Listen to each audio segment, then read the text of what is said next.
It is. Hello, CFA Nation, Gabe, and I am here very excited for this second day. That's right, second day, England versus Australia. We are looking at the Ashes, and man, you know, it started off very ominous yesterday, very ominous. I mean, it's I don't know what to say. If you're an English fan, something's got to be done. I was listening to a whole bunch of talk in different places pertaining to this game. There was something really cool I didn't realize you could do on Twitter, but Jared had like a live where he was talking to guests, and a lot of people were jumping on top of Silverwood, right? And he's like, "Look, I don't know a coach alive that could fix this. Jihan, I already sent you the link.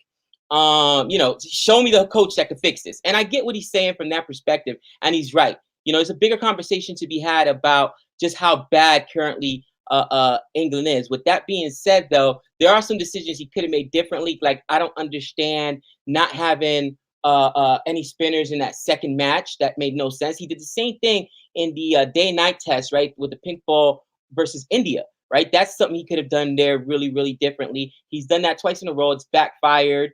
In the first test, I feel like he should have already made some different changes. But to Kimber's point, like, who else do you go to? There's no other batsman to go to. So I understand that right now this is tough. Now, people are going extreme and saying this is the worst English team they've ever seen. I don't think it can't be. Not when you got a Joe Root and you have Ben Stokes on there. But the rest of the team is rough. You're my idol, Han. So what's going on, Phil 93? John. Jihan will be joining us shortly. Let's invest. Renil. Guys, thanks so much. Yeah, it's called Twitter Space where you can talk. Yeah. We're probably gonna try to have one of those pretty soon here, Renil. I thought that was super cool. But just hear, I wanted to hear other people's thoughts and hear his responses, man. And again, everybody's upset, and as they should be. If you're an English fan, this is unacceptable. I think it's a little extreme to say it's the worst English team of all time. Let me know in the chat. Do you think this is the worst English team of all time? It can't be. There can't be.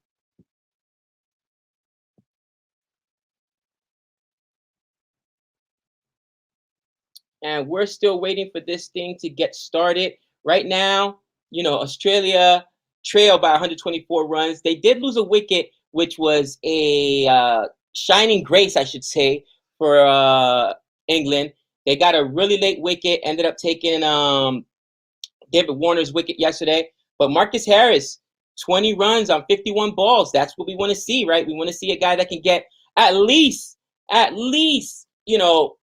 the first 5-6 overs. Try to get through the new ball. Right? 10, 20 overs. And that's something that England obviously has struggled to do, and Marcus Harris has struggled to do. But 51 balls, he had a good partnership going there with David Warner. Unfortunately, David Warner was the first to fall, and we'll see what happens. Nathan Lyon, the night watchman, came in last night, saw 5 deliveries, did what he had to do, did not lose his wicket, and protected the rest of those batters. What's going on? Let's see. Possibly the most dysfunctional team. All right, Phil. Phil says possibly the most dysfunctional team, and that's fair. That's fair. I'm not going to say that that's not that can't be part of it. It could be the most dysfunctional team. And there's my man Jihan. What up, brother? Hi, how's it going? Oh man, talking about how upset people were yesterday after this debacle, and said, listen, for a fact, Jihan, that if this were JL, he'd be on a hot seat, right? They'd be calling for his head. He couldn't go home. So, yeah, English fans are upset, but not as upset if it was like, JL or Australian media. With that, people are still upset, though. They're comparing this to the worst English team of all time.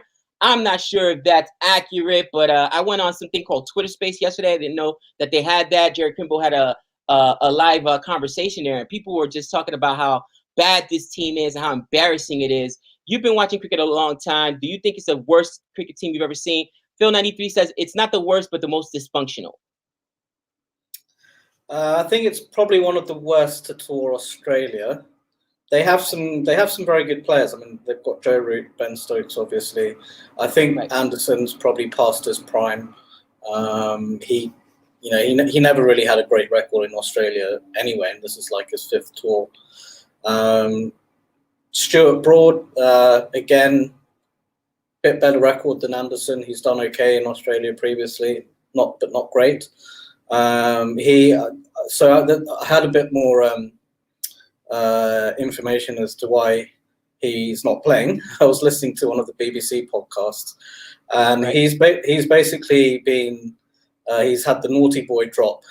So because he challenged Joe Root, they dropped in to kind of teach him a lesson. Because I think they felt that he was questioning what the captain said. And we talked about that yesterday. We did talk about that yesterday, that came out in the media. So that might be a little something to do with that. So that did actually happen. But look, I think England have 2 or 3 class players. And then the rest of the team is made up of some average and just above average players. So, I mean, they're not the worst team of all time, but they're certainly not one of the best teams to have toured Australia, for sure. And I would say, look, I would say that's one of the worst batting performances I've seen for a long time.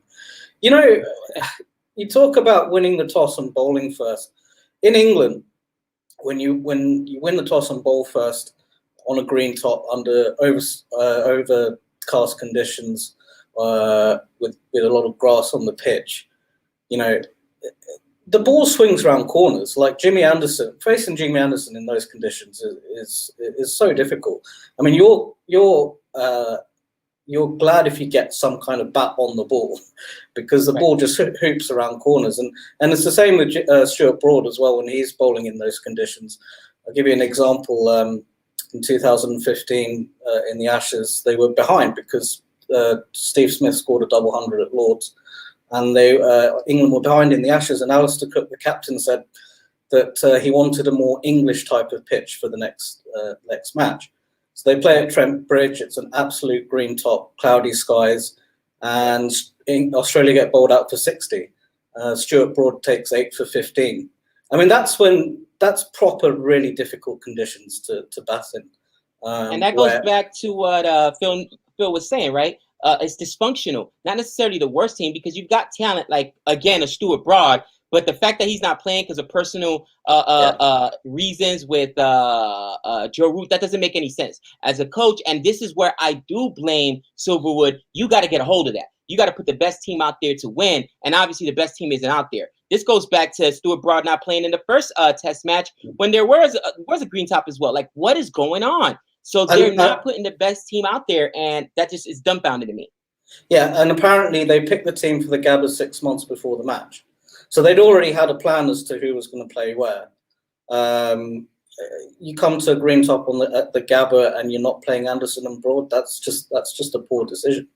And then you go and you come to play an absolute flat wicket in Adelaide and you don't pick a spinner. So their decision making has been poor. This is an iPhone 11 Pro from Back Market. For sure. That's been a little crazy. I wanted to get into the chat real quick. And first of all, I saw Ngidi is still on for that 10 for there, Han. You know what's crazy? I was watching that game too while I was at work last night, and this just shows you. And it's a new term that Nick and I are going to introduce. All right, guys. We use it in baseball all the time, but it's called being able to spit on a pitch in baseball, right? You recognize that pitch is not going to be a strike, you spit on it, meaning you just ignore it. Don't waste your time. It was a masterful job done by Mayank Agarwal yesterday and KL Rahul, where I think that they saw in the first 10 overs, they probably spit on like 100. I forget how many the number was, but it was each one of them were just like letting balls just go, go, go. And a lot of them, even though Ngidi got 3 wickets, Ngidi was not bowling full enough at first. You know, I don't know what's going on with and Nick talked about it. He's been out of form, Rabada, but you could tell those weren't anywhere near the stumps. They weren't bowling at the stumps, so just let it go. A lot of the times, I feel like the English batsmen are almost swinging at everything. Spit on a pitch. This is test. You don't have to swing at every. It's not T20. It's not OD9. You're not limited to how many balls you can see. And I think that that's one of the flaws that this English team has. Maybe they're too aggressive, as opposed to you can see what India did yesterday, and proper innings were built. And K. Rahul had a masterful inning. With that being said, and Giddy did get himself 3 wickets, so you're right there, Han. Yes. What about 36 all out? Again, that India team went from 36 all out to then, winning and defeating the Gabba, right? So we cannot say that this can't turn around for the English team. But if you are an English fan right now, do you trust that Johnny Bairstow was the second highest scorer, guys? Johnny Bairstow, 35 on like 50 balls. When's the last time Johnny Bairstow saw 50 balls? Butler just threw his wicket away. Okay, I honestly felt like Joe Root threw his wicket away. Yeah, he did. It's like they're disinterested. They are disinterested, and you cannot tell me that that doesn't fall on Silverwood. Maybe he didn't teach him how to play cricket, okay? Maybe, and I get it. He inherits these players. But as a leader of men, when you lead a team, you've got to be able to – I feel like he's lost this team because guys are just literally throwing their wickets away. To Phil 93's point right here, people are leaking information about what's going on in the locker room. I mean, like, what's next? What's next? And you feel bad. Again, Nick's a bigger English fan than I am. I'm an Australia fan, of course, my West Indies, and now USA, baby. But – I'm like, what is going on? This does not look like a competitive team out there on the field, and at times they look almost disinterested. But man, do you feel you saw those? Yeah. There was no Hazelwood, right? I don't think Cameron Green was actually pretty good. Paddy Cummings got those 3 wickets, of course, but I don't feel like anybody else, including Nathan Lyon, nobody was special yesterday, and these guys still went all out for like $185. Jihan. I mean, come on. Is it that the bowling is that good, or is this team just have they given up on themselves? Look, I'll put a thought for you out there. I don't think Australia bowled that well yesterday. I thought Pat Cummins bowled exceptionally well. And as I was saying, when you win the toss in England, the ball's swinging and moving all over the place, it's almost impossible. It can be very difficult for batting. I don't think it was like that yesterday. Sure, Cummins got a bit of seam movement early on with the new ball, but no more than you'd usually get on day one of the Test match, or with a new ball in any part of a Test match. Hamid got a good ball, fine. Zach Crawley got a good ball, sure. But you're allowed to bowl good balls in a Test match when you've got a high quality bowler with a new ball. So, and I thought once they got through that new ball, Milan and Root, once the ball had got soft, it actually looked like the pitch had flattened out, and they actually looked pretty comfortable. I thought Milan was way too defensive. I heard him in an interview leading up to this Test match saying that after they had their chat about their batting, he'd realised that he didn't have to play as many shots as he's playing, and he could just be really defensive and try not to score too many runs. And I thought that was a bit of a negative approach. I felt that's the way he was batting yesterday. And what happened was leading up, he got out in the last over before lunch, and it was a tentative shot. It was a good ball from Pat Cummins, but I felt he could have left it. It was a bit wide. Tentative shot gets edged in the slips. Okay, sure. First 3 wickets, good bowling. Pat Cummins, he's a great bowler. Fine. But Joe Root, once he got himself in, he really made it look like the pitch was playing really well, and he was middling every ball. He was batting really well.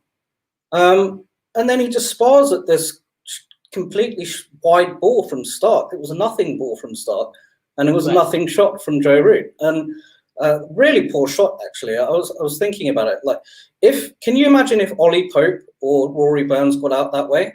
They would be crucified by the media. But because it was Joe Root and he scored runs on this tour, he hasn't got as much criticism. He got himself a 50, right? Yeah, but it was a really poor shot. It was a wide ball, really high risk, low percentage shot. So that was one. Then you have Ben Stokes. Honestly, yesterday I felt like Ben Stokes was on something when he was batting, either drunk or high or something. When he came into bat, he was walking around the crease.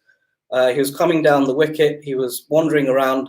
He was playing really strangely, and I think it was almost like he had convinced himself that he was batting on an absolute minefield.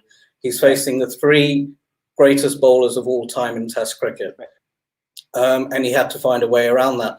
And in the end, he just played a strange shot, sort of leaning back, trying to scoop it over the gully and getting caught. It was a really strange innings. And then the worst of the lot was Joss Butler. You know, last over before tea, they're already five down. Hot pocket match. Hot pocket. Yep. They're already five down. They've got two bowlers on the boundary. Two fielders on the boundary. And it's Nathan Lyon bowling. And he comes down the wicket and tries to hit a six. Last over before tea. Right. He gets caught on the boundary. So they were horrible dismissals. Phil 93 says, but Jihan, people realize without Root, England would be absolutely buggered. He has carried his team, so he does get a pass. But to your point, it was a nothing. It was wide. That's a ball you spit on. All right, you spit on that ball. That's trash.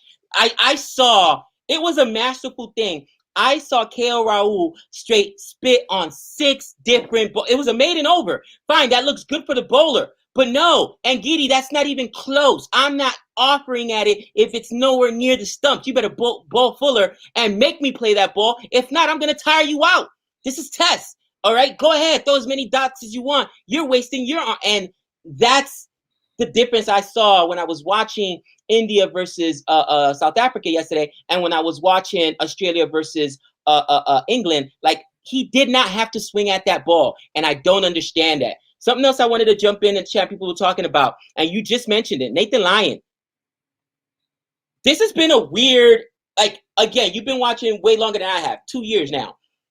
Do we get a spinning pitch on day one? Because there were some balls turning, bro. There were some balls turning. Holy cow. What is going, like, first of all, we didn't expect green tops, right? And we've seen it so far twice this series in the first test match, right? And now, and then yesterday I was Quality Shots channel, guys. If you haven't checked out Quality Shot, go check out Quality Shots channel. He does some streaming as well. He'll be on about 9:30 tonight. And as he's watching, he's like, bro, it's turning. So I was actually driving at the time, but I had to go back and go online and watch a replay. And balls are absolutely, what is that about, Jihan? Did they got a new pitch curator out there? Like, her? What's going on? I think sometimes, and this is something that Shane Warne says a lot, if the wicket's green and there's grass on the wicket, he used to have a saying, if it seams, then it will spin. Because sometimes that extra grass helps the ball to grip a bit. Usually just happens on day one. So perhaps that was what was happening yesterday. But even so, I mean, you get put in on a green top and you lose 3 wickets to a spinner. And 2 of those wickets is caught on the boundary. I mean, that's just really poor. And even the way Bairstow got out yesterday, he was batting well. And Mitchell Starc bowled a wide ball the ball before, and he creamed it for 4 through the covers, was looking good. And then the next ball, Starc just, straightens his line, shortens it up a little bit at the body. And Bairstow falls over onto his backside. He falls over. Right. And it just pops off the glove and gets caught in the gully. It was a really sort of compromising dismissal. It's almost as if they're all competing to see who looks the most idiotic when they get up. Now, to be fair, I think David Warner's dismissal was silly as well. And I think he's pressing too much. The first time he got caught, what was it, on 90? The second test match was 93. Like, you could see him now searching for runs. And whatever. They're in a commanding position, so I get it. He wasn't concerned whatsoever. But that was also a ball that did not need to be played. And I think that's been the story of this of the series so far, right? 38 on 42, a 90 strike rate, man. They could have taken their time. In 16 overs, they put up 61 runs. So David Warner is not messing around. And I just thought that if he would have kept his wicket, it would have played well today. We'll see what happens. Obviously, Nathan Lyon, night watchman, came in yesterday, so we'll see how long he lasts before you bring in Marnus. I'm assuming they're going to bring in Marnus, and then Smith, of course, had Cameron Green. But not to knock Australia's performance, guys, but it wasn't that good. Something else is going on, and I cannot put my finger on it. I feel like I don't think Ben Stokes was drunk. I think he was upset. I think that locker room is seriously in shambles. And I'm hearing stuff on Twitter. I'm not going to repeat stuff I hear because, again, I can't confirm it. You know, I don't want to just continue to the rumorville or whatever. But you can't sit here and tell me with what's getting out, the fact that Stuart Broad's been left out twice already in this tournament, that locker room is, you know, all cohesive, and, you know, that doesn't make sense to me. That doesn't make sense to me. Now, Jihan, while we're waiting for this to start, I don't know if you did follow last night's game. I was again at MGM. I was working, but we saw something special, and we saw KO Raul put up a buck. What was it? 122 runs, not out. Most impressive thing is he is now second-time all-leading opening batsman for India with scoring centuries outside of Asia. That's impressive. Now, I remember Nick and I got crushed a year ago, when it might have been right before the series in Australia, and this selection came out, and we're like, what do you mean no KO Raul? The guy's a monster. People are like, no, he's just a test player. He's a white ball player, whatever. And, of course, through circumstances, because of injuries, that's really what happened in Australia. A lot of guys that normally wouldn't have gotten opportunity. And people can't tell me that this guy's a white ball player. People can't tell me. KO Raul, I saw him an entire over, not even offer at a ball, because he was laughing at it. Like, that is absolute trash you're throwing out here.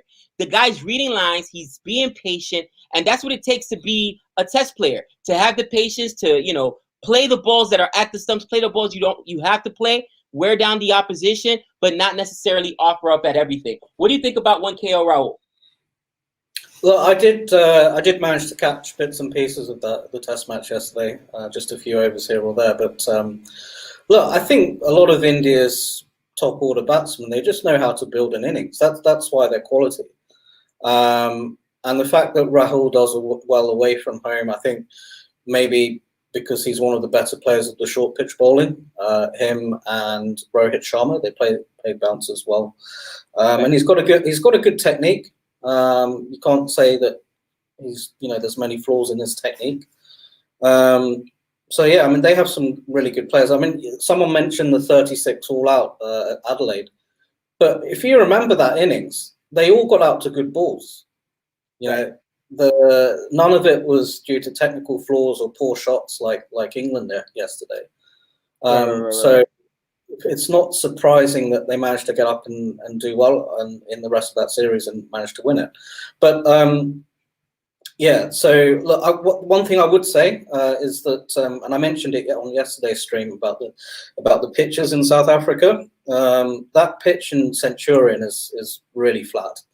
So I think they will need a minimum of 400 to 450 to really put South Africa under pressure.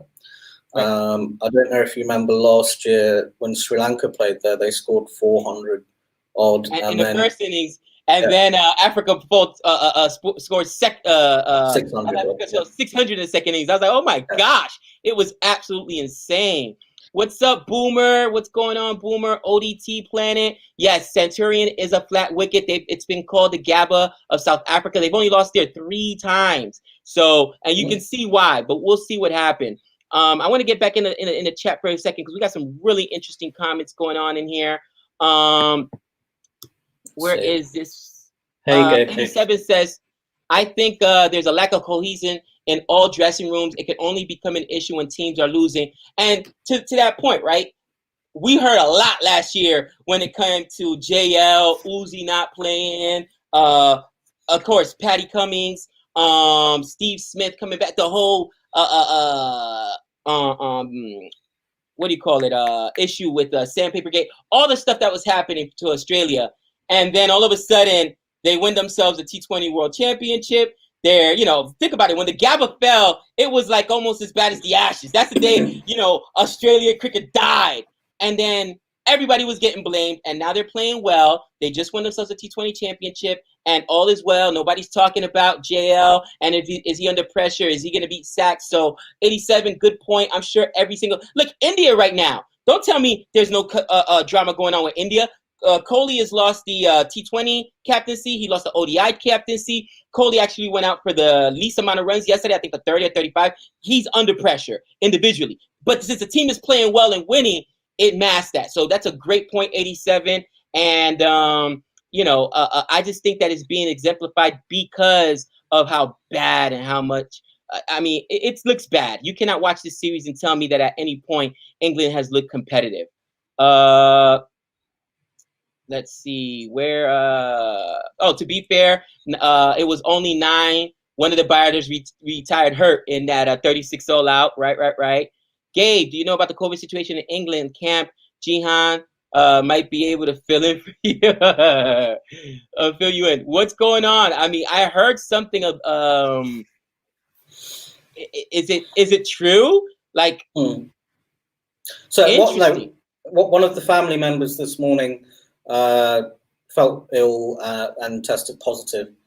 So all of the England players had to get tested this morning before they were able to leave the hotel.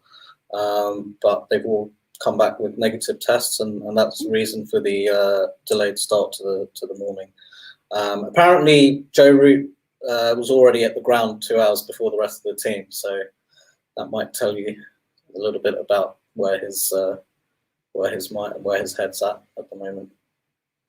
Interesting.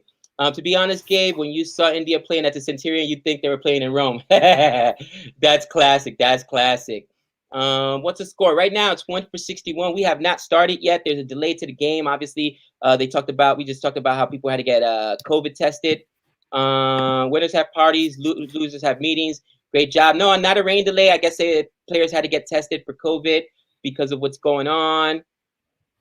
Flat wicket out there. And Centurion, batting day 4 and 5 will be difficult, which is why Kohli decided to bat first. Smart by Kohli. Oh boy, delay because someone in England had tested positive and didn't get around till late. Ooh. England had the cricket variant of the virus. Lets investors out of control. The PCR is the only test England will do well in. That is, Han is classic as usual. Han, we got some England fans in here, but that's classic. He said the PCR is the only the only test England will do well in. You're out of control, Han. You're out of control. You know, I think it's the only thing that's been positive for England. Right? Oh man, I know you could have lost a few more players, but luckily they didn't. And we'll see what happens here, man. I really do want to see Harris improve. Okay, it's obvious, and you and I talked about this. You and I are both Uzi fans, but it's obvious that they've moved past Uzi. You know, I get it. Uzi's what, 35 years old, 36 years old. He's not the future 35. Of the team. I understand. All right, he's got he's in the outs with JL. Whatever, it is what it is. So if you're gonna criticize obviously the team when they lose, but when they win, it is what it is. So if Marcus Harris is going to be a part of this team, he's going to be in an opening partnership at least until Pucovski comes back. That'll be a different story. You know, he's 6 years younger, I think, because he's what, 28, 29 years old. So he's still a young guy, and he's got potential. So I want him today to establish himself and come in. I know it's going to be tough because he has to continue his partnership with Nathan Lyon, right? Lyon comes in and has to continue that partnership. Well, I mean, yeah, and the other thing is, I don't know if you saw this yesterday, but he got hit on the glove. At the very end, his hand was bleeding. Quality Shot was talking about it, and I was impressed he was able to even finish out the game because they said it was bad. I didn't see it live, but I was following Quality Shot's stream. How bad? What? How was his hand bleeding under the glove? Did the glove not protect him? That's insane to me. Yeah, I mean, that just shows how hard the cricket ball is. You know, I mean, you wear all the protection, but you can still get hurt when you get hit. Yeah, I mean, I've got hit on the glove before, and it hurts. And there's a lot of protection. There's a lot of padding in that glove, but you know, the paces these guys bowl at and how hard that ball is, it can cause damage. Oh, there goes Han trying to troll me. What's going on? Jada Moses says, watching all the way from Guyana. Can't wait for the West Indies versus English series next year. You and me both, brother. Can't wait for West Indies to put in some work. Cricket Australia, 2 members of the English support team. Yep, we talked about that earlier. Tested positive. Luckily, nobody else. Gabe, Joe Burns is the answer? No. Just keep Marcus Harris there. I don't want to see Joe Burns anywhere around this team again. I'm sorry. No. Can't do it. Can't do it. Langer loves Harris, another West Australian. And the first ball. Yeah, that's. I was thinking that as well, actually. So Marcus Harris plays for Victoria, and Melbourne is his home ground, but he's actually originally from Western Australia. And Justin Langer, being Western Australian himself, does tend to favour the Western Australians, such as the Marsh brothers, who have been given a lot of chances. So yeah, there may be just a little bit of favouritism going on there. Oh, and nice stop there. Caught that in self-defense. You know, Nathan Lyon can swing the bat. He is no boomer with the bat, okay? Nathan Lyon can swing the bat, and that's impressive when you got a night watchman, somebody at the bottom that can help you out at that. But it's interesting. I saw a comment yesterday on one of the podcasts saying that Nathan Lyon has a better defensive technique than England's top six. Wow, that's brutal. Definitely better than Rory Burns. He doesn't expose his leg stump like Rory Burns. And there's some runs right there. Looks like Nathan Lyon is now off strike. Great job by him. Boomer says, what's with Rabada? He's bowling 130. I saw a bit of India-South Africa match. He was useless. I wonder if he has some injuries. He does. He still has, Nick talked about it. He has not been the same since the IPL.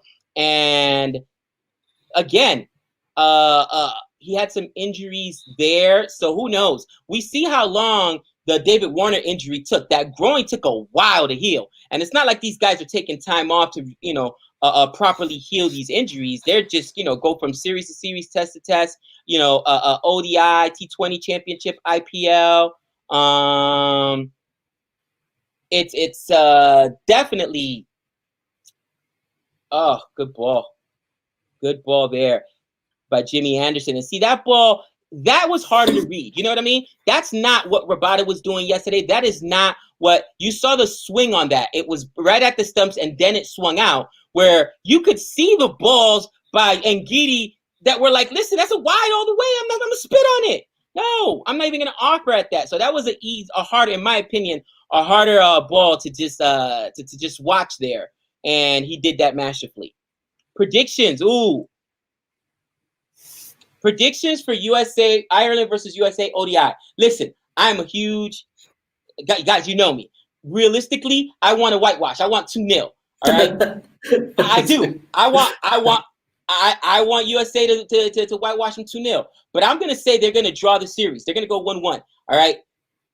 People don't understand that USA, kind of like when India played out in Australia and they had their backups, USA had 4 backups in there. They didn't have their leading scorer and Stephen Taylor in there. All right, they didn't have their vice captain and Aaron Jones in there. So they were missing some important players, and hopefully, I think 2 of them already been cleared to play for this next ODI. I know I saw today they tweeted that people were back on the field. With the full strength team, I think that they're going to shock and impress. And for USA to eventually get test status, they've got to win ODIs. So they understand how important this game is.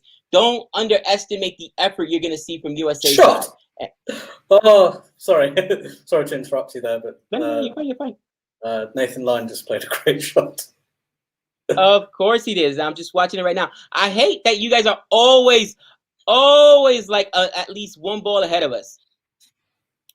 Boomer says the gloves don't protect enough, Gabe. I've once been hit at the shin pad with the ball while batting in the nets, and it hurt like hell even with pads. Yeah.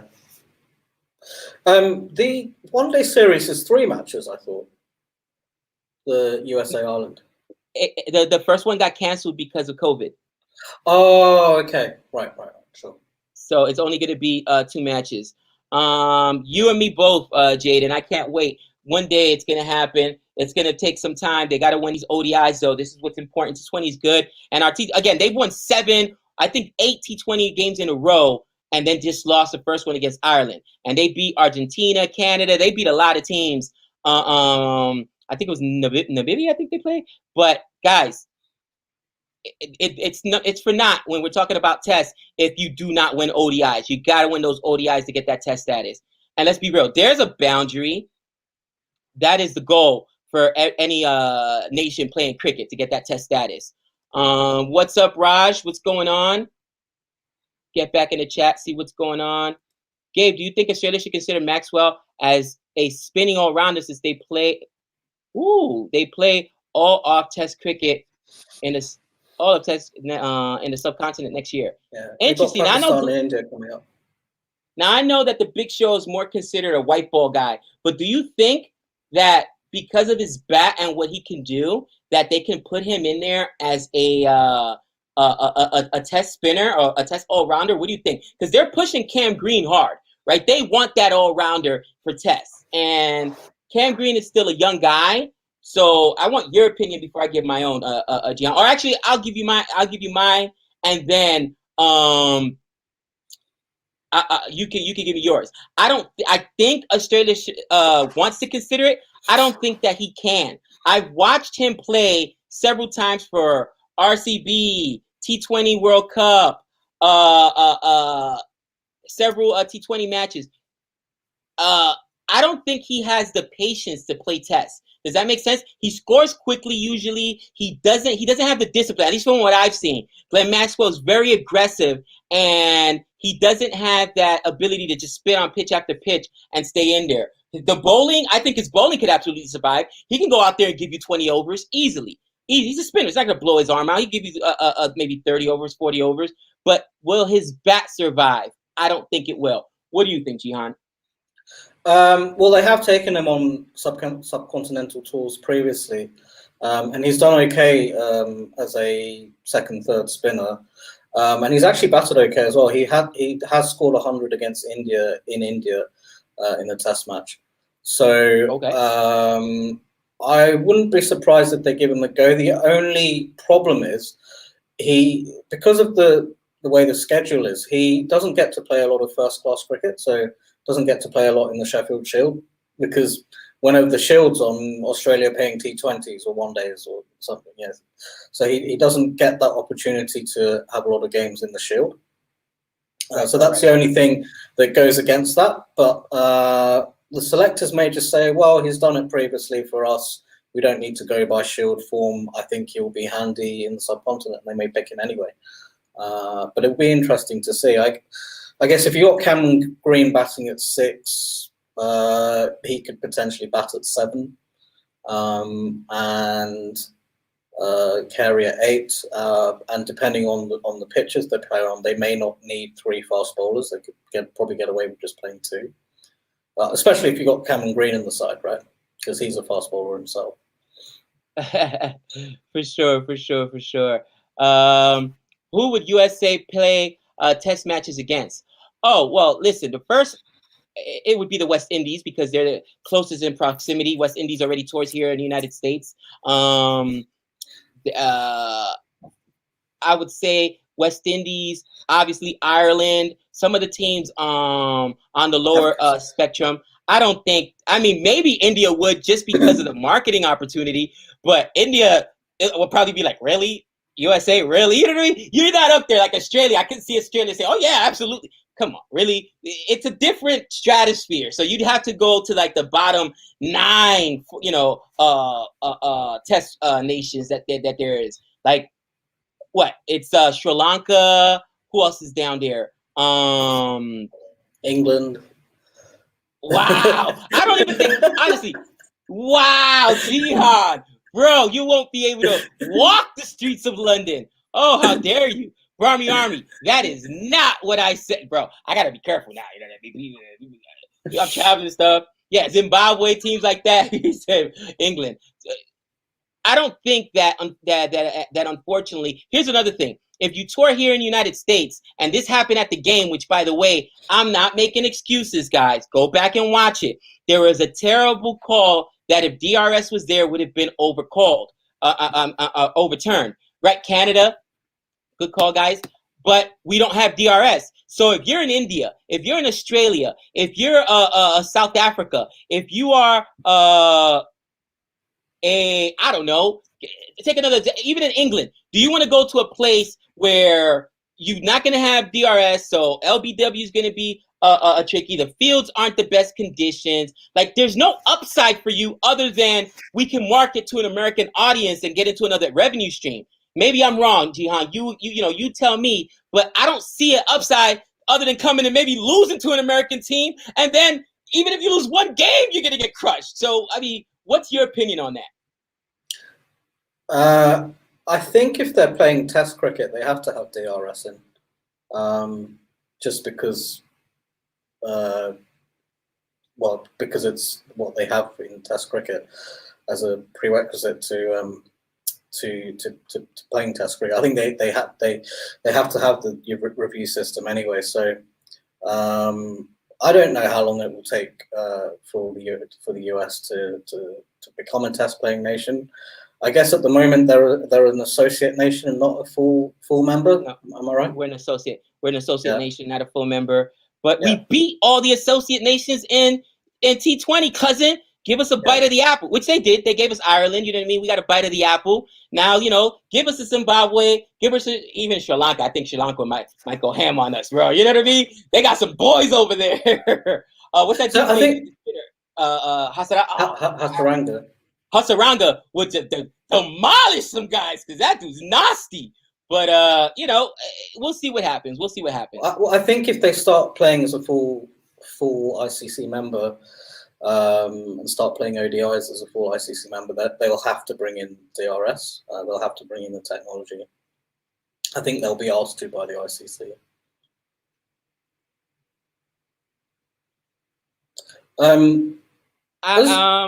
Don Antonio. It says really to Gabe Itu West Indies.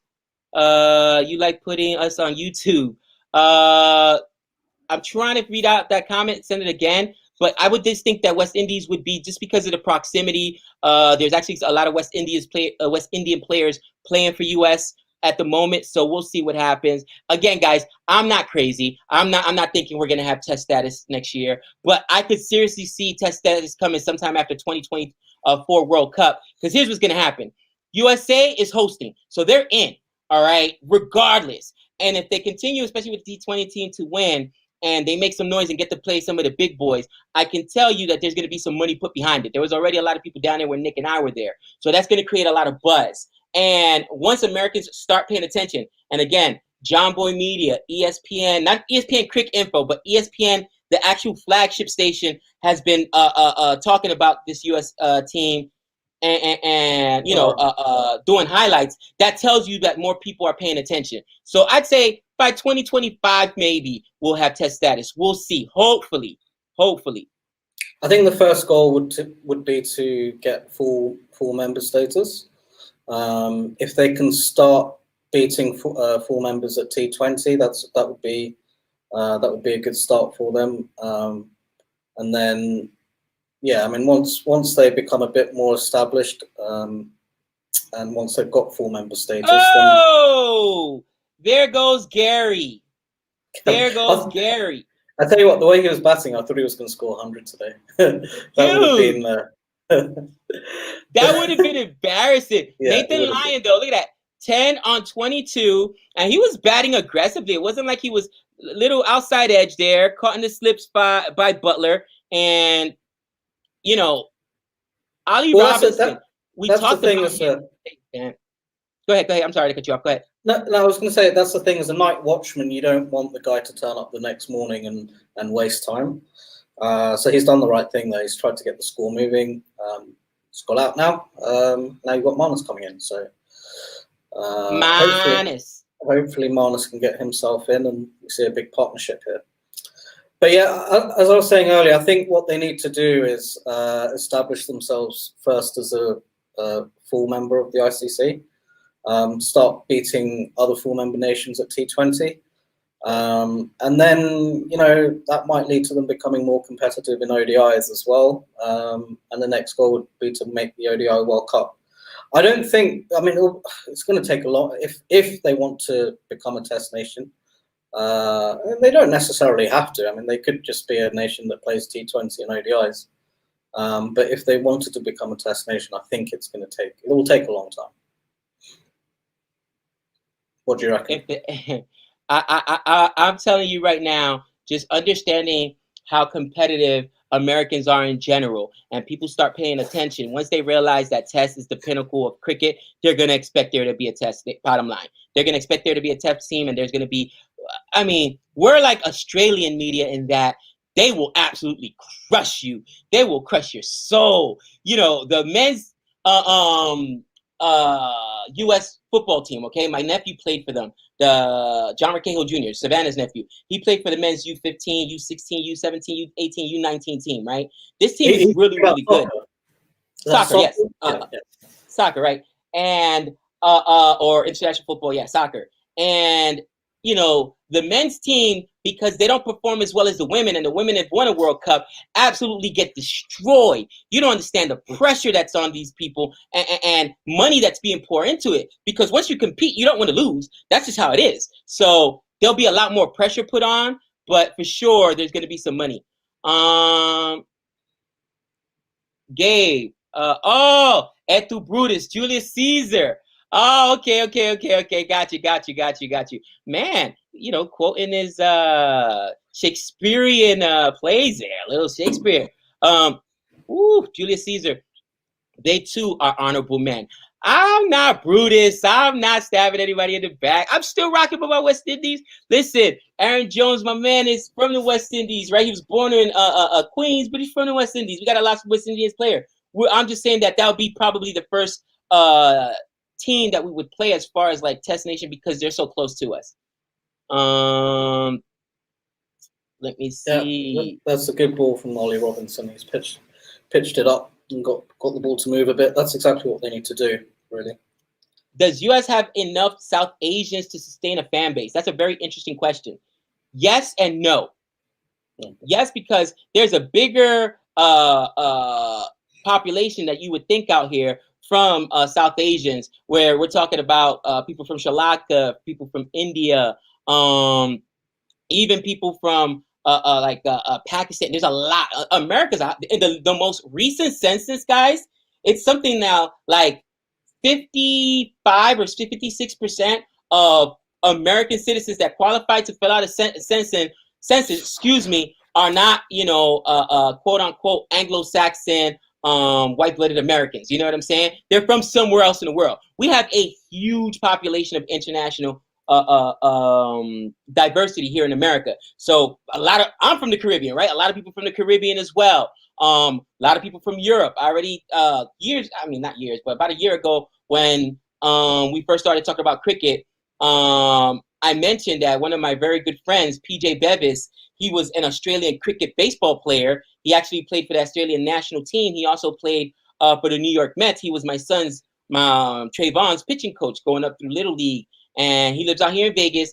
And there's a lot of Australians out here too, and Europeans. So from that standpoint, there is enough international, not just South Asians, but enough international cricket following nationalities out here that you could have that fan base. And then once you go to the average USA football team, right? I almost went to the World Cup. Savannah and I had tickets. We just couldn't do the logistics to getting the time off of school. Plus, we got our own kids. But my brother-in-law just went to the most recent World Cup in Brazil.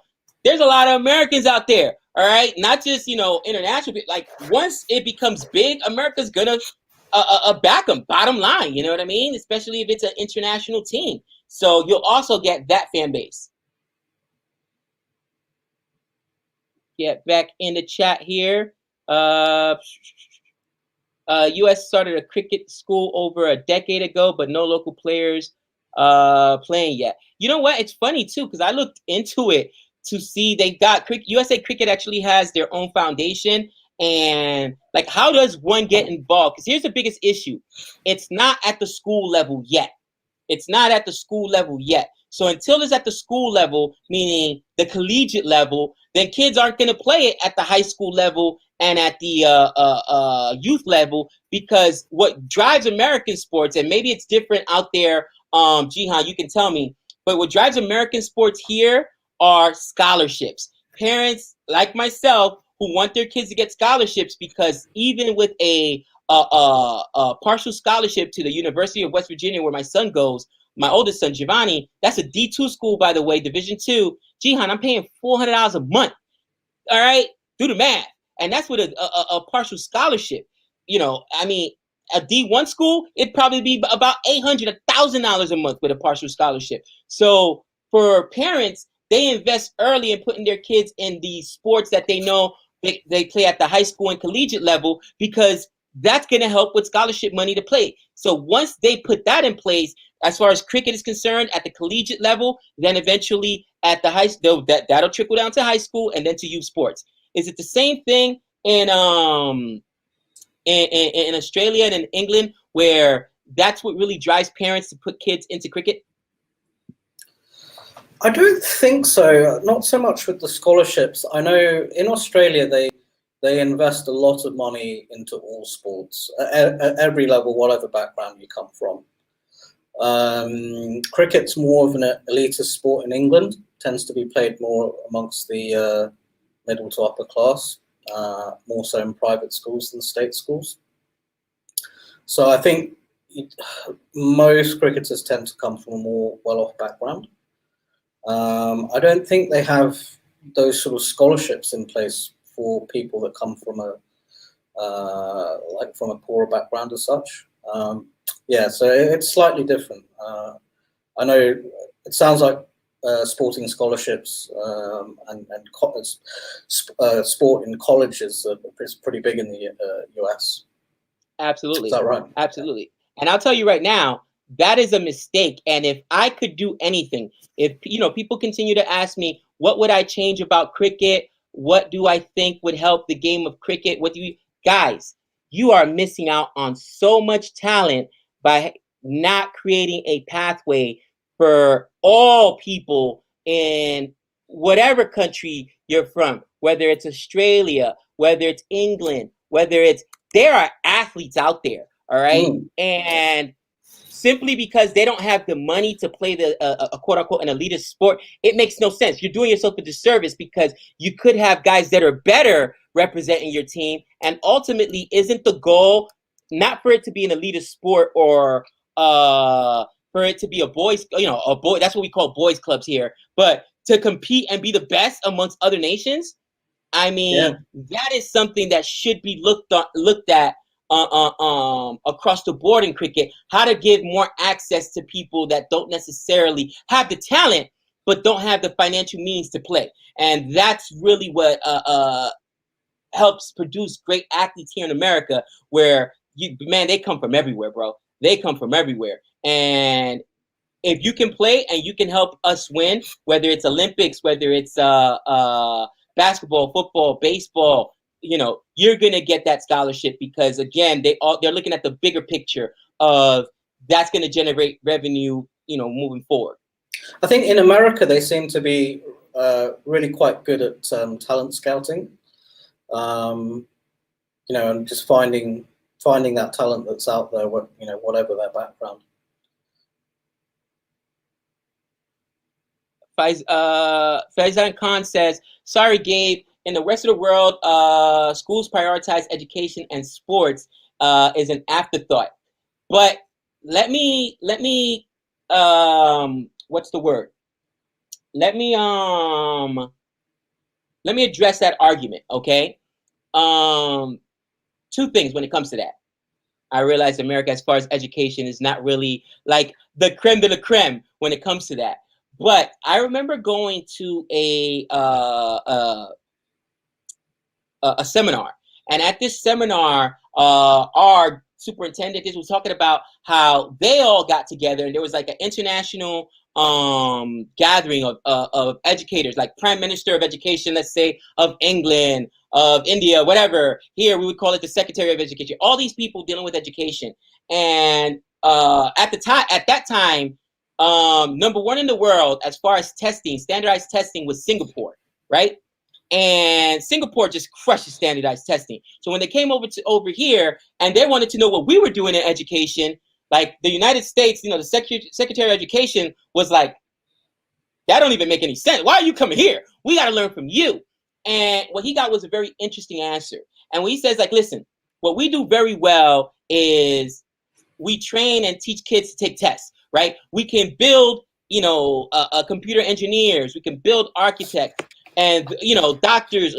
But one of the things that's very hard to teach in our system is that independent thinking, the entrepreneurs. When you think about the top entrepreneurs, the Elon Musk of the world, those guys, many of them either are here in America or come from, like, right, the head of Google, right? He's Indian, but again, he's here in America because our educational system allows you to think outside of the box and kind of not just be, focused on one thing and one thing only. I think it tends to be a very regimented system in Singapore. Right. I've gone through a few medical courses and exams in Singapore, and that's the way it appears to be, which is good, as you say. I mean, it's good. It means that they can do well in testing and aptitude tests and all that sort of stuff. Right. But yeah, maybe doesn't allow people to think outside the box. And to have your entrepreneurs, to have your artists, right? Your movie directors, your film directors, your singers, all those things. With that being said, Faizan, another thing that we're talking about is sports and education. If it wasn't because of sports, then here in the U.S., many kids that are smart enough but don't have the financial means because it's a pay system would not be able to go to a college. So, for instance, I work a second job, even though my wife and I are both professional educators, because I don't want to go into debt and I don't want my kids going into debt. But at least here in America, average college is $20,000, guys. That's a year. 20 grand a year. That ain't, you know what I mean? That's dope. So sports allows kids to be able to attend those schools that they wouldn't be able to afford if they did not play that sport. And that's why parents kind of invest in sports early on, if that makes sense. But I understand what you're saying, that the United States also prioritizes sports as far as competition, but also understand that it helps open the doors of education to other people. Steve, we got a super chat real quick. Says, Gabe, Nick, you should start up a Vegas T20 franchise, the Vegas Hustlers.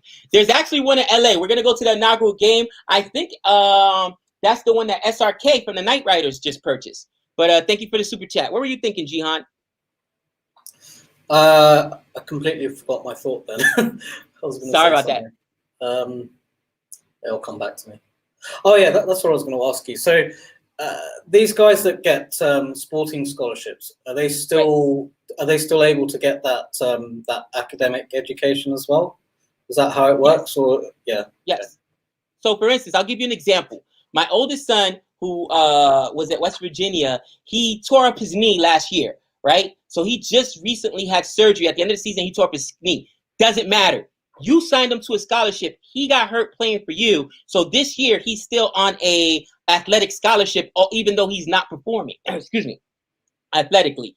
And they actually play more than, it says partial scholarship, but what they cover is his room and board, his food, like for all athletes, and then they cover a percentage of the tuition to actually attend the school. I'm only paying probably about a third of what it would actually cost for him to go there at $400 a month. And that's, again, cheap, so to speak, because it's a Division II school. There are cheaper schools like Division III schools and community colleges, but that academic scholarship allows you to go to a place where your parent couldn't afford. Now, they do have financial aid and loans you could take out, but nobody wants to put their kids in debt or put themselves into debt to go to college. Does that make sense? Like, I'm still paying back student loans for my master's degree. You know, Savannah's still paying off student loans. We don't want that for our kids. So that's one of the reasons why we have them all playing sports, except for my youngest who has no interest in sports, which is fine.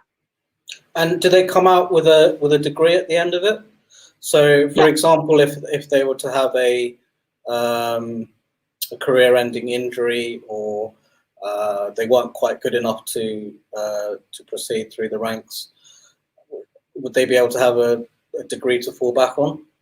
And that is a great question. With that being said, I want to go ahead and jump on Faizan's comment. He says, but Gabe, as a Canadian, I had friends who got D1, D2 scholarships, and most of them admit that the degrees they got couldn't be used after school, and very few went on to get pro contacts. You're absolutely correct. That is on the parents, all right? My son did not choose his classes. I chose his classes for him. look, bud, what are you going to do? You're not going to come in here and take basket weaving. You're not going to come in here and take, a poetry. You're not going to come in here, and take some, some garbage that, you cannot do anything with that degree after you graduate, because I got 5 kids. And at some point, your mother and I would like to have our house to ourselves and chill and go on vacation and not have to. So you got to defend for yourself. So my son, I laid it out. What are your interests? I know who you are. These are your strengths. These are your weaknesses. His degree is in law enforcement. Okay. He's going to come out. He's going to be, as soon as he graduates next year. That's why he opted to have surgery now, so he could be ready to take the Metro police officer test. I've mentioned most of my family is in law enforcement or the military, so he's going to join the narcotics department after a year. So yes, he'll be able to use that degree. Trey is getting ready to go to college this year. We've already selected his classes. All right, bud, what do you see yourself doing? Because 90% of college athletes do not go pro. So what are you going to do? Unfortunately, you got to speak to them that way. Not everyone's going to go pro. What do you want to do? Well, I still want to be involved in sports in some way. Okay, cool. So that means you can either be in sports medicine, you could go into coaching, which would be you to get a degree in education in order to do that. That's how you would start. Trey's degree is going to be in education, because if he doesn't become pro, he's going to coach at the high school level and then college level. He wants to continue being involved in sports. But Faizan, that's on parents who allowed those kids to use those D1s and D2 scholarships and not get the most out of them. Yes, there's many kids that go out there and waste those scholarships and get them on like basket weaving and poetry and something that's ridiculous. Super chat here by Devon Condor. Devon Condor, I think. Gabe, our education system used to be free thinking. Now it's down in the toilet. US used to have free thinking as well as high quality. Now neither. I still agree that the high quality is not there. It's still free thinking, because they allow kids to kind of go into whatever avenue they want to, and they offer several areas for you to get a degree. But that being said, one of those areas could be like basket weaving or philanthropy or something crazy like that you're never going to do anything with. Gabe, USA to gain test status first need to get into the ICC International Championship, which is a 14 competition played at the top 8 associates team dominate, and they will get tests. And that's why it's a building status. And like I said, realistically, I'd say sometime after the 2024 World Cup, so 2025, 2026. I'm patient. I am absolutely patient. But thank you for the super chat, Steve. Thank you for the super chat, Devon. Back in the game, Gabe has 5 kids. Is he Benny from Total Recall? I was actually going to post a picture of myself and my family on Christmas on Twitter, but I was like, they're young, and I don't, my kids are young, so I can't obviously ask them for permission to put them out there that way. So that's why I didn't. But we'll see what happens. Nick in the house. Oh, there is my man, Nick. Jihan, I figured out what's happening in this series. England is playing Among Us Ashes style. They have been an imposter every day and every game. Oh, Nick, you're ruthless. You're ruthless. Going back to the bowling yesterday, Pat Cummins bowled exceptionally, but you wouldn't expect any less of him. I thought Cameron Green bowled pretty well. Looked threatening. Scott Boland, I think Scott Boland bowled well, but he didn't really look that threatening. And I don't think Mitchell Starc bowled rubbish. He kept bowling wide, wasn't making the batsman play, apart from the wide one that Joe Root wanted to play at. But he was kind of slow in the field, and he kept clutching at his back. So I think he's playing with an injury. So going forward, I saw that the last test match. Mitchell Starc looks like he has a niggle, man. This guy's always hurt, bro. If he could stay healthy, I think he's better than Hazelwood. I honestly do. I think he'd be right behind Pat Cummins. Because sometimes he absolutely bowls some unbelievable balls. And then sometimes he's just pedestrian. And if you watch him, it's not like he doesn't even follow through when he's bowling. Because you can tell he's like holding back. His pace was down. He was definitely holding back yesterday. I think he's probably going to end up missing the next test match. That is just brutal. And, sometimes it happens, man. It's like with the West Indies, right? Shannon Gabriel. That guy's always hurt. And it's a frustrating thing. But sometimes, a thing about being an athlete, A, you've got to be very regimented. You got to have talent, be disciplined. B, you got to stay healthy. You got to stay healthy. That's also a skill, being able to stay healthy. It's crazy, but it is. Well,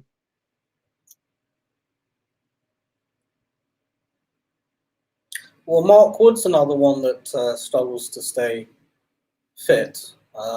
Always has a lot of injuries. Yeah, he does. And it's kind of the same with Jofra Archer as well. I don't think he's been able to play a number of series in a row. Oh, Jofra Archer's been down for a while, and he had elbow surgery. I'm pretty sure that is not good. That is absolutely not good because he's a young guy.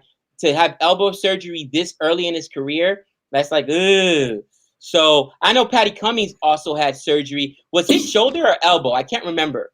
But Not sure, actually. he had arm. I want to say his was shoulder, but I mean, we'll see what happens with Jofra Archer. But I'm concerned that when he comes back, he won't be that same Jofra Archer.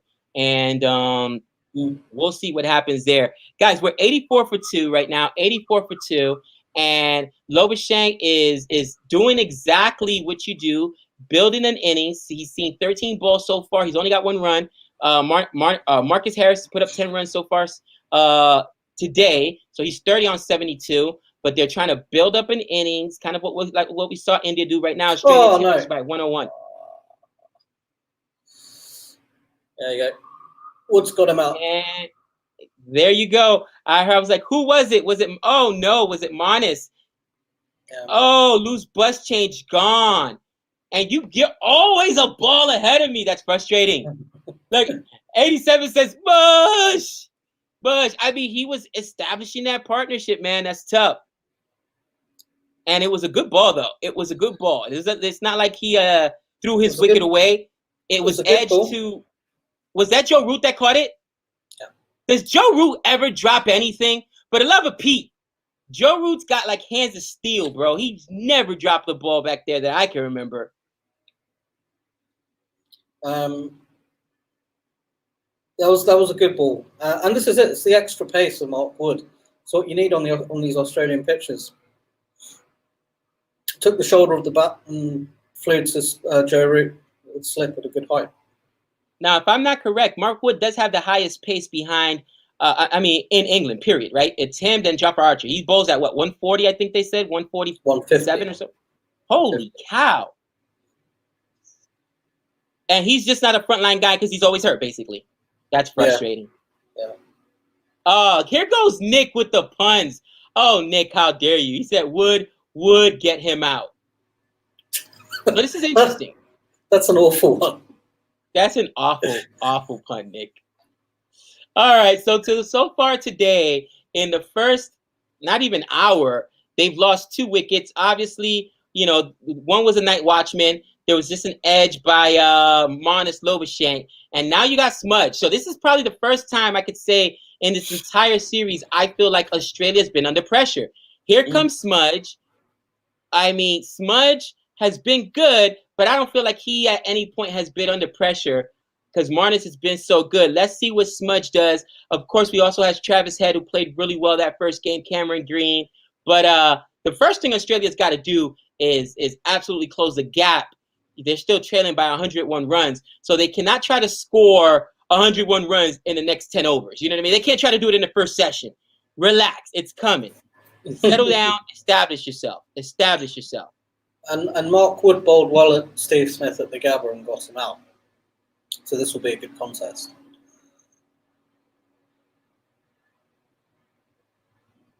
Twin says, stop complimenting people, Gabe.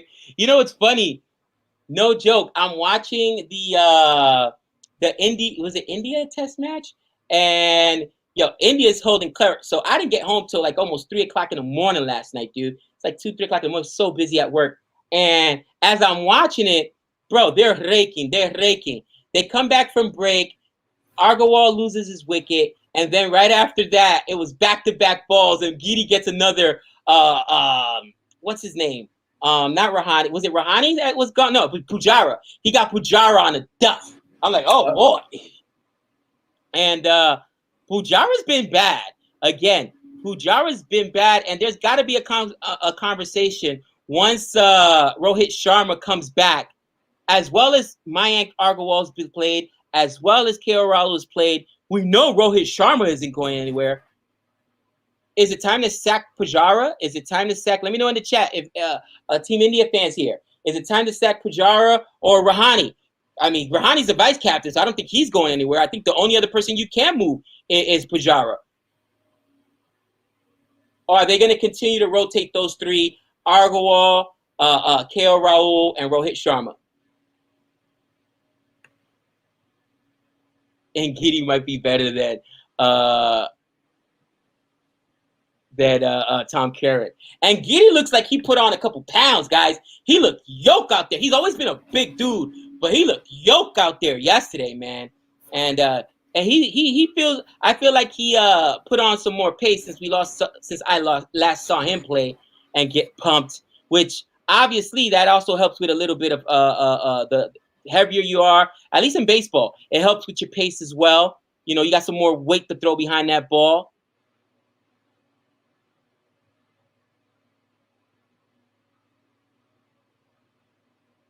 Interesting. We got some arguments here. It says Pujara has to go. Then I get no, I want Pujara to stay. He only gets to play Test, let him play.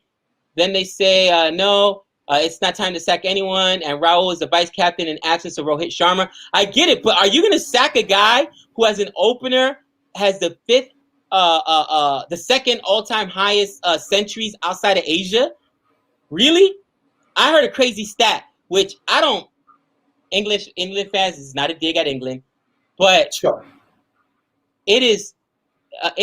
India has had 20 some odd partnerships since the 2020 season where they've gone over. The opening partnership has lasted over 20 overs.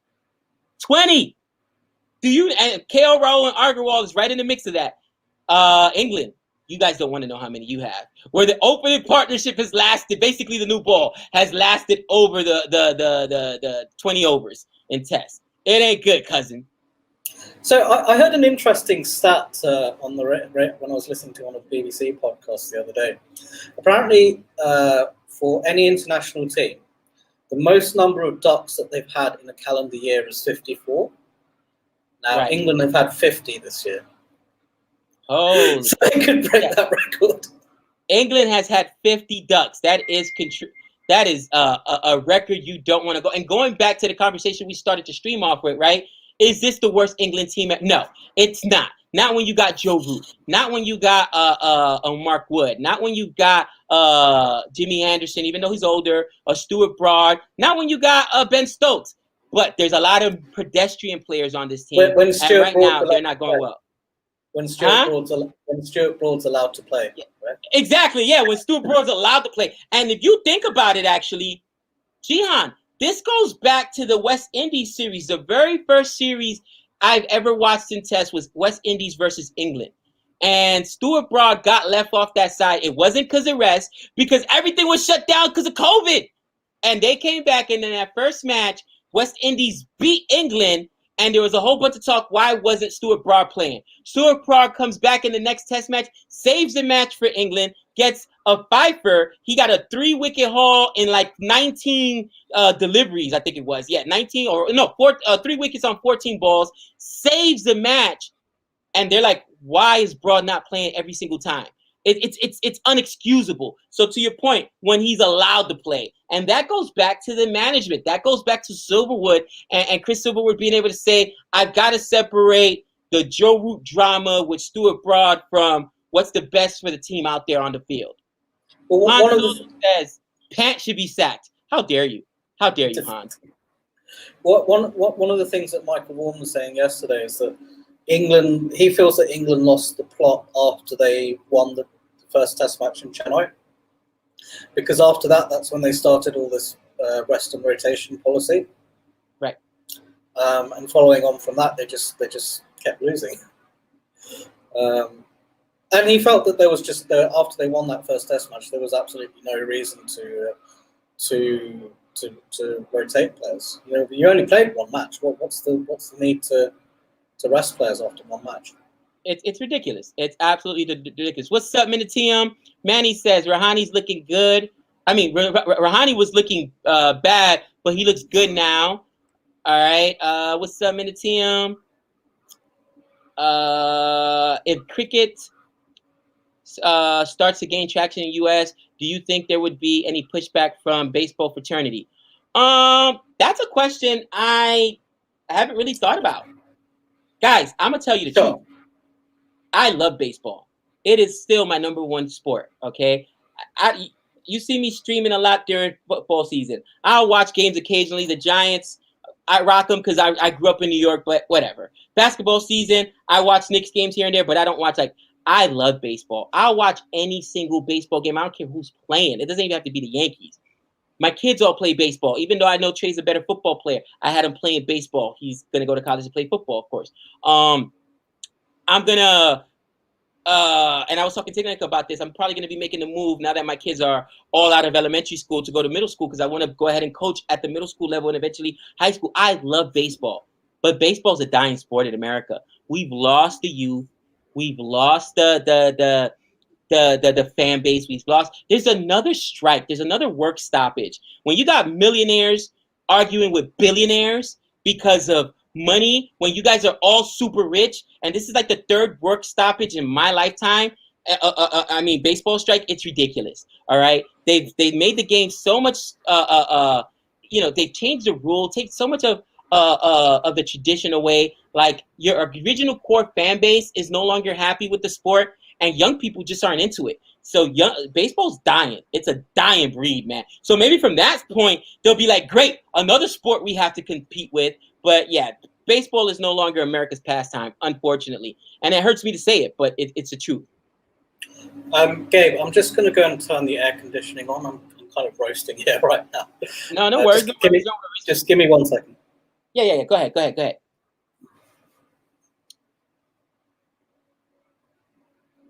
And while I pull Jihan out, here we go. So, getting back in here. Wow, West Indies only has 23 ducks this year. Good. I like it. I like it a lot.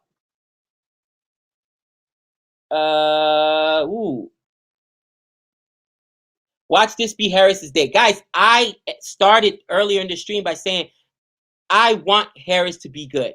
I really do. Okay, he's here. I get it. JL likes him better than Uzi, so he's here. It is what it is. I want him to be good. And we got Jihan back. Was that one up? There will be pushback from Mojibili if they lose money, but they've been hemorrhaging money for years. Raj, let me see if I can go find that comment you put down. And trying to find it, Raj. He says, I want KL Rahul and Rohit to open and Pujara at 3 till the end of the series and next home series. Need enough chances to finally close the door. With so many peeps are given chances to play along. You know what's sad, Jihan? Yeah.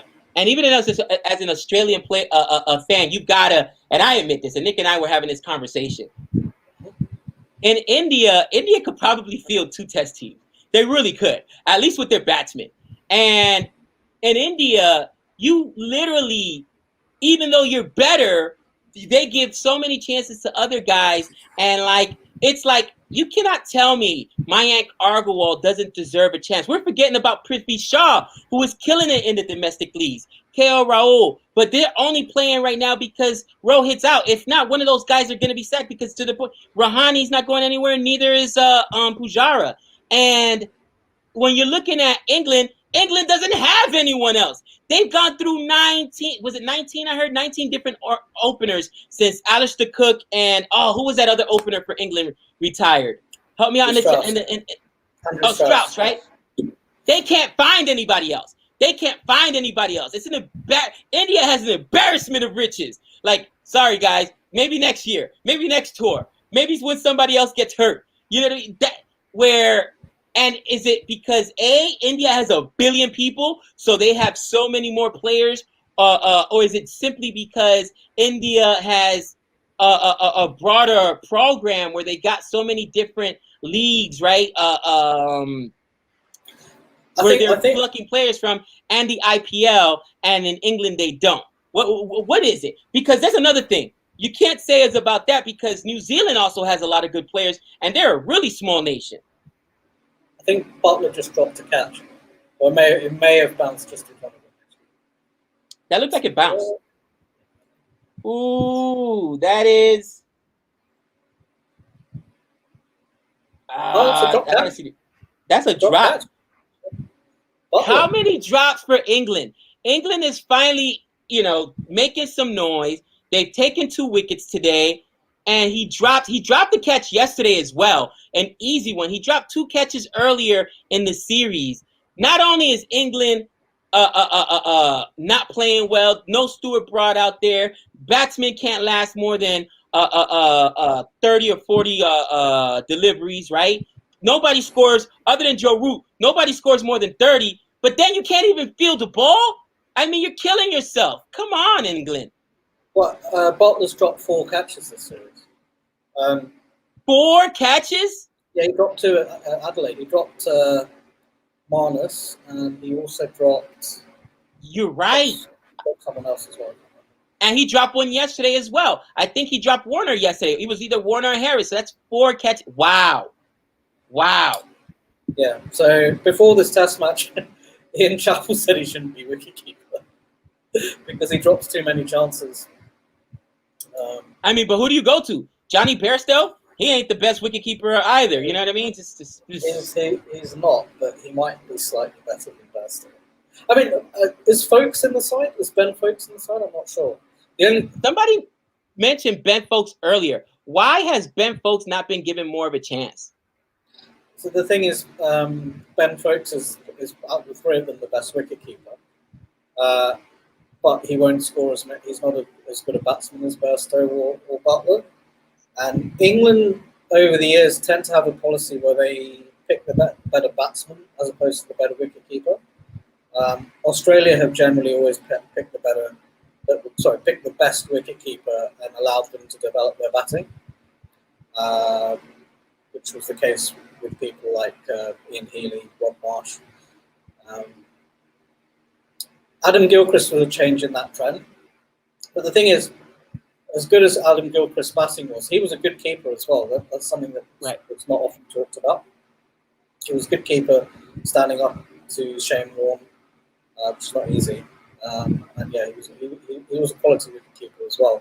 But yeah, England tend to pick their wicketkeepers according to how many runs they can score, which is not, it's not always the best policy because they're going to end up dropping chances. Right. And go ahead. Sorry, I didn't mean to cut you off there. No, I was going to answer your question from before. I think when you look at how much India have developed, I think it's more of a recent thing, probably over the last 10 to 15 years. Right. They've had a billion population for a while now, but I think in the last 10 to 15 years, since the advent of the IPL, which started in 2007, they have had a lot of, developed a lot of programs specifically looking for talent. They've been really good at talent scouting. They found a lot of players from poorer backgrounds. For example, Rohit Sharma's from a really poor background. But they managed to find him as a talent. So I think that's something that's, and they've developed all these academies and things. So I think that's something that's happened in the last, probably since about 2005, 2007. India, they were a struggling side in the 90s. And if you go back 20, 25 years ago, Australia's second 11 would beat most teams around the world, even away from home. They just had such a pool of players in their state competition, in their domestic competition. The problem with England is they have too many counties. They have 18 counties that play in the domestic competition. So that's a pool of about 180 players, 180 to 200 players, right? So I think a lot of the feeling is that really kind of dilutes the ability down. And then couple that with the fact that they do play on a lot of poor pitches as well. When you play on good pitches, it develops good players and good techniques. Right. So I think that's the main problem for England. But no, India have done really well scouting talent, particularly batting talent. But then also in the last 10 years, they also found a number of good fast bowlers as well. I want to address. Hold that thought right there. Hold that. Ooh, what happened there? Is that Ben Stokes? Did he get hurt again? Why did he stop his run up? Did he lose his footing? I think he just lost his run up. All right. So, Siddharth says, Vitika says, what do you think is the best way to grow cricket in America? As a high schooler in New York, it seems many people don't know about cricket and have the wrong impression of the game. Here's what's got to happen, and this is how I predict it will happen. Okay, after cricket is introduced, whether it be 2024 or later, and there's an edge into the after 2024 World Cup. The talk is cricket's going to be introduced to the Olympics. Once cricket is introduced into the Olympics, then you're going to have a whole bunch of collegiate schools at the collegiate level adopting cricket into their programs. That will instantly trickle down to the high schools down to youth sports, because now you've got to feed that pipeline. You've got to feed the pool. Again, a parent isn't going to put a kid in a sport that, for the most part, that is not going to be advantageous, as the majority of parents, I should say, as far as scholarships are concerned. Because that's how most parents look at sports here in America. Because 90% of cats who play sports aren't going to become pros. That's just the bottom line. So if I'm going to make that investment in a sport, money, not just the money, but taking the kid to the sport, picking them up, practices, this, that, the other, driving, then I know there's got to be some kind of payoff at the end. So I think that's what's got to happen, and it starts at that level. So you touched on a very important point there. Let me really quickly. I wanted to get to this. Gabe, it could be worse. West Indies can't find anyone since Brian Lara. I know. How do you go from 401 not out to oh gosh? You know what I mean? It is what it is. It is what it is. But I don't think that's entirely true. They've had Shiv Narayan Chandapal, they've had Chris Gale, they've had Ramraj Sarwan. Right. They've had the old fast bowler come through. Kemar Roach will be. Kemar Roach, yes, great bowler. I love me some Kemar Roach. 87 has just asked a question that is going to lead into something Nick and I are going to talk about on a cricket convos. And I spent some time listening to a lot of different people, and I've got a working theory, and you actually have. Oh, there it goes. I thought that was going to be a boundary, but he was able to get to it. You actually kind of added to that today, Jihan, talking about how cricket, for the most part, is considered an elitist sport, and it's not really played at the high school level or the collegiate level. In England. In private schools, things of that nature. Yeah. Exactly. So to answer your question, the question is, does not have an easy answer. There are multiple factors that have depleted the depth for English red ball cricket. And this is something we're going to talk about, right? What has happened to English red ball cricket? Well, I think that there's been, and this is almost blasphemous to say, but there's been a lack of emphasis put on it almost by, by default. And the reason I say that is because look at how many of the English red ball cricketers on this team also play white ball cricket, specifically in domestic leagues like the IPL, the BBL. Why? Because that makes a lot of money for them, right? They're not just focusing on tests and the skills that you need in tests. So when you've got some of your best players playing in the IPL and in the BBL, now they're playing in the 100. England's white ball team is really good. We saw that in the T20 World Cup. They were their ODI team just lost a World Cup versus New Zealand. They won a World Cup, against New Zealand 2 years ago. So I think that almost by default, the the importance on Test cricket has gone away because the money isn't behind Test cricket. That's just my opinion. Maybe you guys can go ahead and again, this is not the full argument or the full thesis we're putting out there, but that's some of the thoughts Nick and I have collaborated on. Why has England once gone from a powerhouse, a dominant Test ball, red ball Test cricket nation to now, just getting mopped up versus India, Australia. They won the series in Sri Lanka, but what are your thoughts there, Jihan? Look, England haven't been great away from home for a long time now. They've been terrible in Australia. They haven't really done much on the subcontinent. But I think now they're starting to lose at home. I think there's a few factors.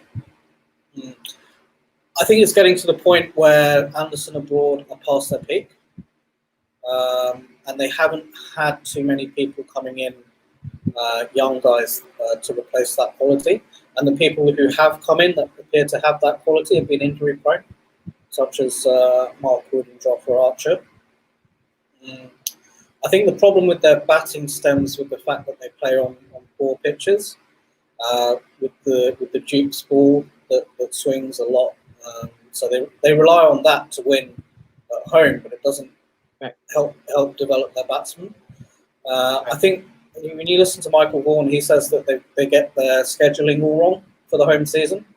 So they play their domestic 4-day cricket at the beginning and the end of the season. So in April and September, that's when you have the worst weather in England.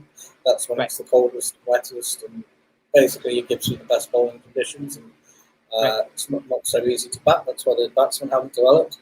And then you have all the T20 and one-day cricket through the middle of the season when the pitchers are at their best. So because of that, batsmen aren't able to develop scoring big runs, staying at the crease for long periods of time. That's why they struggle overseas.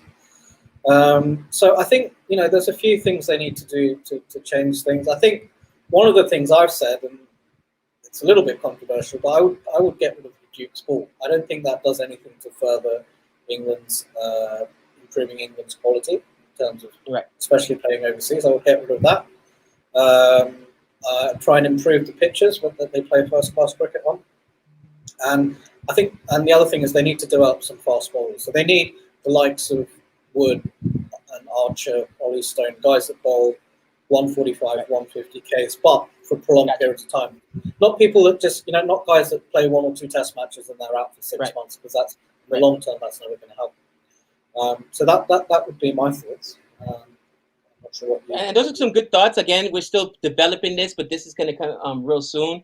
Andrew Cook, I wanted to address this comment. So the payoff for playing sports in America isn't a child's enjoyment and personal development via team sport, but the monetary advantage is possible. Here's the thing. There are free youth sports, and those are called recreational leagues. But once you're putting your kid in a competitive league where kids are paying to play, and it's competitive, the reality behind it is, it's just like making that choice. You can send your kid to college and say, hey, I just want you to go to college and enjoy the experience. Okay, but then they can end up with a degree in basket weaving or, something useless and get out of college and not be able to use, you have to guide them. So if you got a kid who has athletic ability and talent, you've got to guide that athletic ability and talent. That's just the reality, okay? I've got 5 kids. Out of my 5 kids, 4 of them have athletic ability. 4 of them are interested in sports. Alex my youngest isn't interested in sports, so we let him play recreation a little bit. He doesn't like to play serious. That's fine. But if I'm going to spend time, money, and resources to put you in a sport, and I talked about this before, maybe not overseas, but here in America, it takes a village to get a kid to get just to the collegiate level, let alone the pro level, between the resources that are spent, the time, driving to and from games. I mean, all the things that go into it, you better believe there's got to be some type of payoff at the end. You want personal growth, join a chess club, join a debate club, or join a recreational league. But as far as like a competitive league, if we're putting that kind of money into it, there's got to be some kind of payoff at the end. Hopefully that helps answer that question. Guys, there's so many good quotes, but I got to get out of here because I start at 6 and the Raiders are playing today. Han, I did want to get to this one comment. Han says, Gabe, I said it earlier, Butler has only played 13 domestic Red Bull games in the past 8 years. That is unacceptable. And that's what we're talking about, where the emphasis hasn't been on tests. It's been on white ball cricket. And you see how successful England's white ball team is as opposed to the red ball team. But guys, that is it for me today. Dr. Jihan, thank you so much for joining me.